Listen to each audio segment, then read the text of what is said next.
Welcome to Finding Forgiveness, a family fairy tale podcast. Join host Susan Gibson as she summons the courage to ask the hard questions, probes deep, dark secrets, and attempts to fill in the gaps while exploring the relationship between her and her mother. Discover the magic of self-discovery, relationship exploration, and the profound journey of forgiveness. Now, your host, Susan Gibson.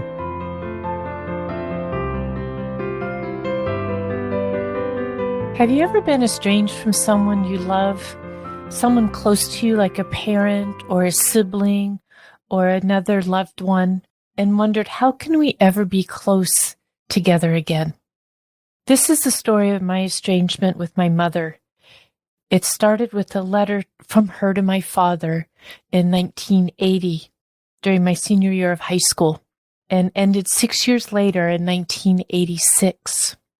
This is a one-sided story because this was never discussed between my mother and me. 6 years estranged from my mother, went through my high school graduation, my college graduation, college years and graduation, started my first professional job, working full-time. 6 years not speaking to me when I was at family functions, and she would call and she would talk to everybody there except for me. 6 years wondering what I would tell people if asked about my mother. Starting college, I was meeting lots and lots of new people, starting a new job. I've met lots of people, had other jobs in between. And I would make up these different stories in my mind to explain. If anybody asked about my mother, I had some story ready. I even had one where she was dead. I would tell people that she was dead. You know, sometimes in a weird way, that's an easier story to say because people won't ask you a lot of questions if someone has died. I'd never had to use those stories, thankfully. It never came up. I'm sure I avoided it in those years to make sure it never did come up. I'm sure I just brushed it aside of something or other, non-committal, non-specific in those years. 6 years and beyond, never telling anyone what happened. 6 years and beyond, protecting my mother. I didn't want people to judge her for abandoning me. I still don't. This is not a story I have shared far out there in my universe and into the world.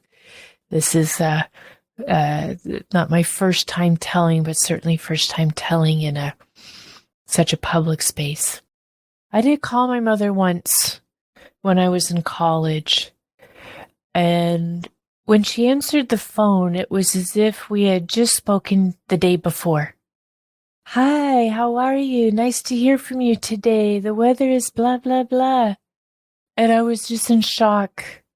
I wasn't ready for that. I wasn't ready to just be casual and pretend nothing had ever happened between us. I don't even remember what I said, but I know I hung up very quickly. I was still searching for the reason at that time. The why did this happen? What happened? Why? Why did you write that letter to my father? Why did you say you didn't want anything to do with me?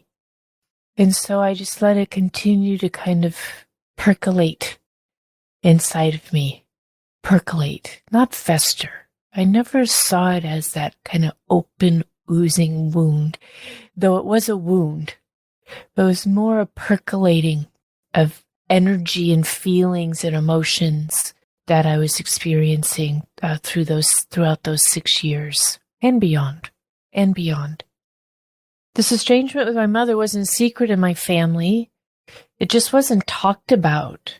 It wasn't a secret with my best friend, Darila, and her family, because I was living with them when my father got the letter from my mother and read that letter to me.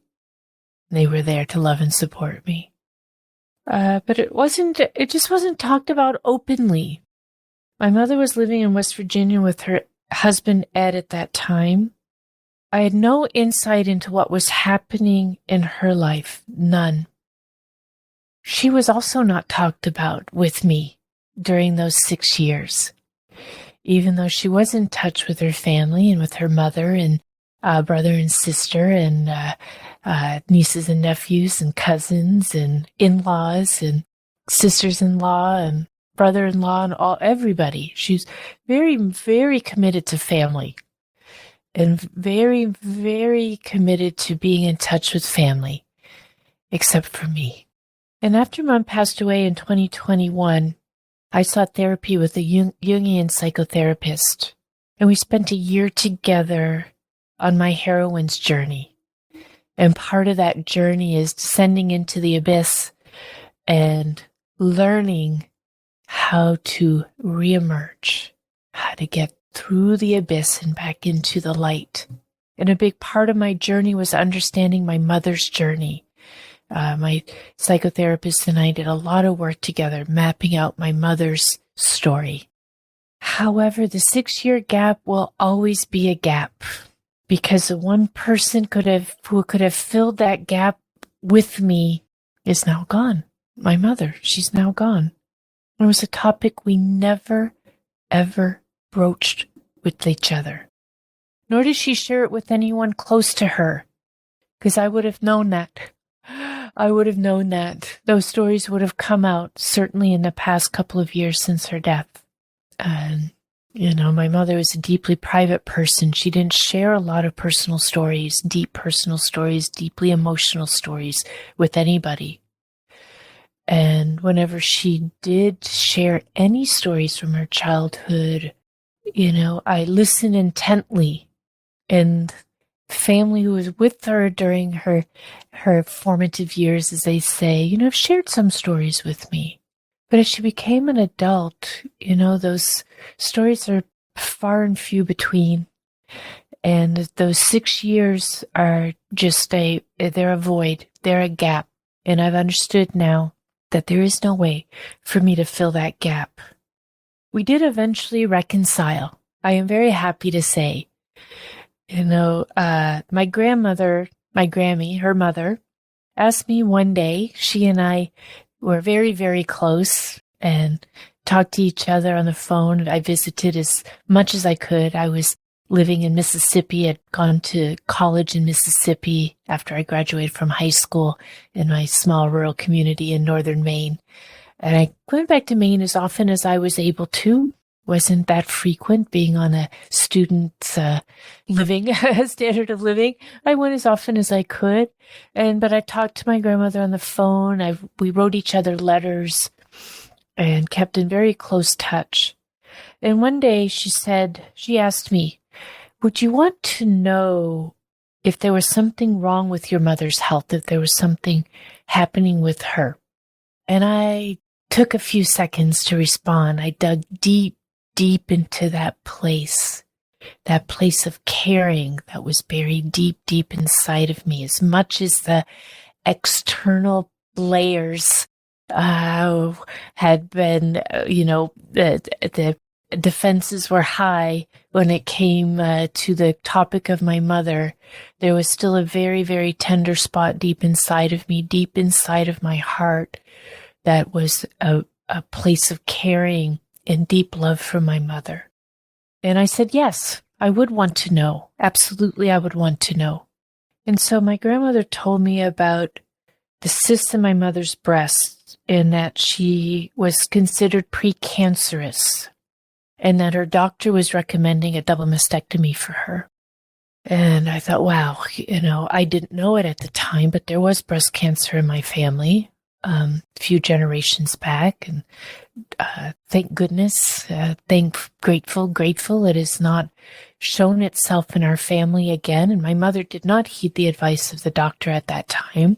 She did not go through with the surgery, and thank goodness she did not develop breast cancer. However, that was a very real threat. And so by this time, it was 1986. I was 24 years old. I was out on my own and had a professional career and had matured and experienced more of life than I had when I was, 17, 18, and in high school still, when this dramatic and drastic shift happened between us. So I called my mother once again. And this time I was prepared for whatever was going to come next. I was prepared for any condition that would allow us to reconcile. Reconciliation is a funny word because I can't say that we reconciled. We didn't reconcile anything. We came back together again. And that meant accepting that we would not be visiting the past. I would not be asking what happened. Why did you abandon me? I had to accept that Mom wanted this to be as if we had spoken yesterday. And I accepted those unspoken conditions. And I wanted to meet my mother. I told her I wanted to come visit. We set dates. I planned my trip to West Virginia. Like I say, I was living in Mississippi at the time. It was 1986. I have to say I was shocked to see that her circumstances were vastly different from when I last met her the summer of 1979 before my senior year of high school. But we didn't talk about that. I had graduated from high school. I had graduated from college. We didn't talk about that. I had a job that I loved as a developer for a small defense contractor with the Navy. We didn't talk about that. I don't even remember what we talked about. But I know it was nothing with any consequence. Nothing about anything that happened in those 6 years. I mostly observed her for those few days. How she talked to me, how she talked to Ed, her husband, how she talked to others, how she laughed, how she sat, how she walked, how she dressed, wore her makeup, did her nails. It was like so much had changed and nothing at all. We were two adult women meeting each other. When I last saw her, I was a teenager, still figuring out so many things about myself. And while I continue to still figure out things about myself to this day at the age of 61, I had experienced so many more things in those 6 years that had brought me into adulthood, sitting there with her in her small one-bedroom apartment in a small rural town in West Virginia. What I did know was that we were together once again. And I was going to do everything I could to keep this relationship alive. I knew that was important. I was not going to let it go again. I knew that. One funny thing that Mom did was she hired a professional photographer to document our reconciliation, the loving mother and daughter. And, those pictures are still around. They still hold a bit of irony for me. One picture is actually part of the collage of the branding of this podcast. And it's just so ironic to me. She's sitting there. Definitely it's a posed photograph. She's got her hand resting on my shoulder, standing behind me. We're both smiling. And it just brings such irony to me because, I have so many pictures. I don't have a lot of pictures of us, I should say it that way, but so many of them that I do have, we're not touching one another. Even as a small child, we're not touching each other. In here posing for the photographer, and after 6 years of not speaking to one another, and we look like a loving mother and daughter. And actually we were a loving mother and daughter. Even though through it all, I never stopped loving my mother and she never stopped loving me. I know that. She always loved me. She's loved me since the day I was born. And I've loved her all of my life. Even beyond the day of her death. I love her dearly. And that's what I have to hold on to. That's what we held on to. That love is there. It may be buried deep deep inside. And it was with us. It was buried deep inside. We had put up so many defenses to show the world. Like I said, I had made up stories that she was dead. I mean, and she wasn't, you know? That's just such a vast notion now that she has passed away, when she did die, I said to myself, it's like, my goodness, I had a story about this when I graduated from high school and entered college, that my mother was dead. And now it is a reality, all these so many, many years later. But a few years before Mom passed away, a nephew of hers had stopped communicating with her mother, my mother's sister. Mom always, as I mentioned, kept in close touch with her family.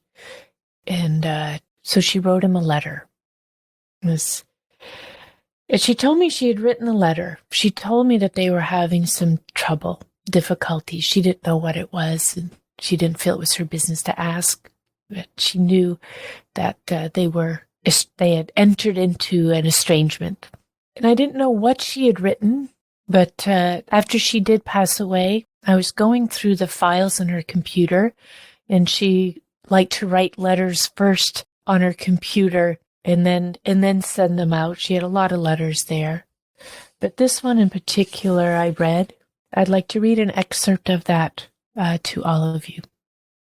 I have personal knowledge of what it is to not have a relationship with your child. Susan and I did not have any contact with each other for about 5 years or so. This only causes hurt on both sides, and no one knows if they should be the one to try to make an attempt to contact the other. I can personally tell you that it was wasted years of my life, and it was a wonderful day when we were able to be in contact with each other again.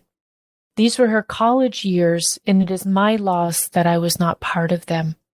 Unfortunately, I can never get them back. Of course, after that, we've had a relationship with each other, and for some time, a wonderful relationship. Someone has to make the first move, as I say, cross the bridge. I am so glad I crossed the bridge with my mother. I am so thankful that started us on a new relationship. It's never too late to make the first move to cross the bridge. It's never too late. I'm forever grateful that I did. I must say it wasn't with and never look back. I spent 26 years after that coming to terms with how our relationship was going to restart. I struggle not to say reconcile, but like I mentioned, we didn't really reconcile anything. We just started again. But I look back for the next 26 years. I also worked hard to continue to take a step forward with my mother until I finally reached the point of forgiveness with her, the point at which I let the past go. Is it still there? Absolutely. Do I get angry every once in a while? Yes, I do. Those lost years are lost. Do I wish we had hashed it all out? Not so much anymore. And certainly not as much as I did in my earlier years. I was still very angry, very defensive when we first started getting to know each other once again. Was I able to say goodbye to my mother before she died? Say goodbye without regret? Say goodbye at peace with her? Yes, with no doubt in my mind and no doubt in my heart. I was able to do that. It's all part of my family fairy tale. That's what forgiveness does for us. It gives us permission to let go of those things no longer serving us. It's an important step in relationships. Relationships that you care about. Relationships that are deep, deep in your heart, where you know that love and care is still there. It just may take a lot of time and energy to pull it out again, pull it out into the light, let those defenses down, and start defining a new relationship with this person. Do you have a story of estrangement? Perhaps you'd like to share that with me. Perhaps it's one-sided like mine is. Perhaps you haven't gotten to the reconciliation or to the acceptance of the terms and conditions of being back together again. That's okay. Sometimes just sharing your story with someone else releases its hold on you and gives you that space to cross the bridge.